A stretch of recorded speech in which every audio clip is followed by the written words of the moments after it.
This is the oldest vehicle sold in 2024. So if you don't already know, the last major redesign was done in 2010. Yeah, they had a few refreshes here and there, but nothing major since 2010. I actually saw a 2011 today, and it almost looks identical. It's pretty crazy. And that just shows you that it works. It was a design that people liked. People continue to buy it, even though it wasn't a new design. People continue to buy it, even though it didn't get the best MPG, because it's a good vehicle. It's actually extremely comfortable in my eyes, and it has everything you need. It's also capable, it's comfortable, it's quiet. I was surprised how quiet it was. And it has all the features that, I would want, especially for a 24 model. Yeah, some of the older models don't have all the features, but a lot of the stuff you don't even need. A lot of people don't even want. But the screen, it's all nice enough for me, and it's extremely comfortable and extremely quiet. And let's get into this engine bay, because this is really what makes it special. Because this vehicle was built before all the mandates and before all this other stuff. Yeah, it was built, they had mandates and stuff, but you got to understand, it was just different. Mindset of a manufacturer nowadays is completely different. Toyota's mindset 10, 15 years ago was completely different when building a vehicle compared to today. There's a lot more plastic involved. There's a lot of high displacement, small turbo engines that we just don't know the long-term reliability on them. Yeah, they could end up being super reliable, and I hope they are. But we know that this engine is reliable. We know that the 1GR FE is one of the best engines Toyota ever produced, and it's amazing, and they're proud of it. Like, look at this. What other manufacturer wants you to even do anything with the engine? They allow you no screws or nothing. You can just undo it. Like, that's awesome, you know? I think you can take it all the way off, yeah. What other manufacturer allows you to do that? You know what I mean? It's just, Toyota was proud of this. This is something that we love. And on the actual engine, you won't see any plastic. Yeah, you'll see stuff for the air, but when it comes to the engine itself, it's metal, you know?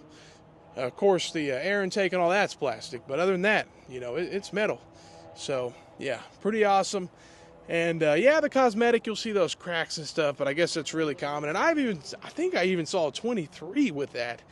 So it could have been a 24 though, but yeah, it was it's been happening for a while now on the you'll see at the engine right there, those cracks. So it's just a proven platform, but those cracks are just cosmetic, by the way. Let me get that out of the way. But anyways, it's just a proven platform, and being built in Japan as well. All of them are made in Japan, not like the Corollas where some are made in Japan, some are made in America. They have a unique situation where they're all perfect. They are perfect. We can go through these body panels. Literally, you just won't find other vehicles that have a perfectly aligned body panels like a 4Runner, or a Lexus product. It's just something about the factory. The Tahara factory, they build things at higher quality. There's no question about it. That is the best factory that Toyota has out of any of them. So it's just an amazing vehicle. And it's actually really sad to see what they're doing.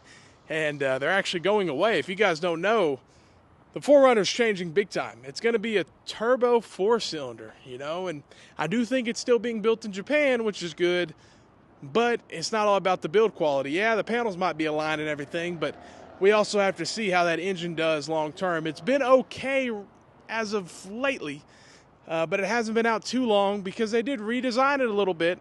Nearly 50% new parts whenever they put it in the Tacoma.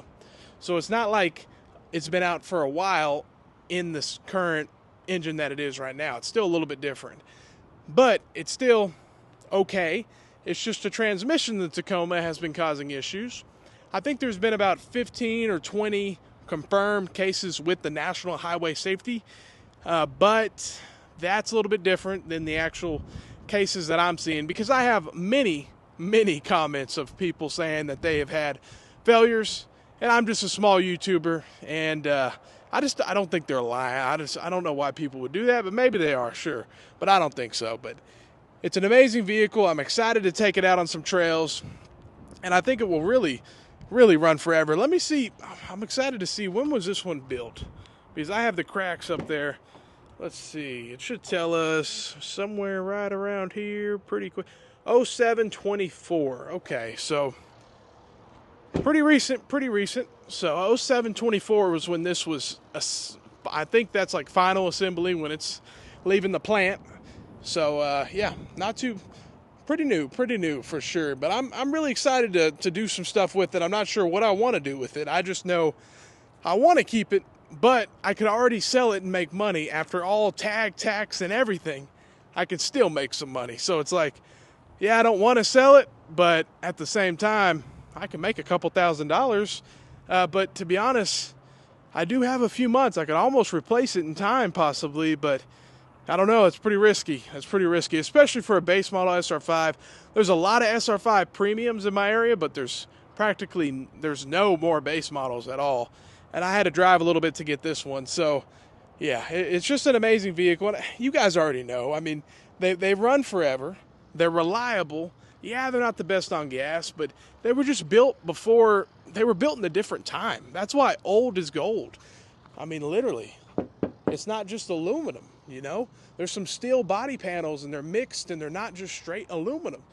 My hood on my Camry was so thin, you can almost see it move with the wind.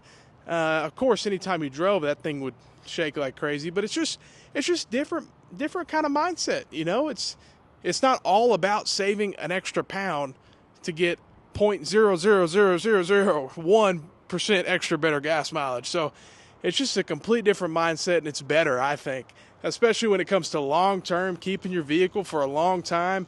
I just don't know how you can really go wrong with the 4Runner.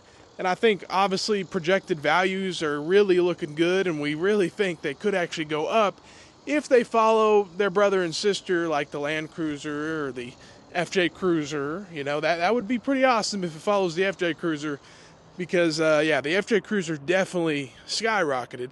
They're almost selling for MSRP 10, 15 years later, but there were a lot less of them on the road compared to these 4Runners. So we just have to see. This is literally a clean slate. I can do so much with it, so I'm super excited. I just love it so much, and I think I'm going to take it out tomorrow.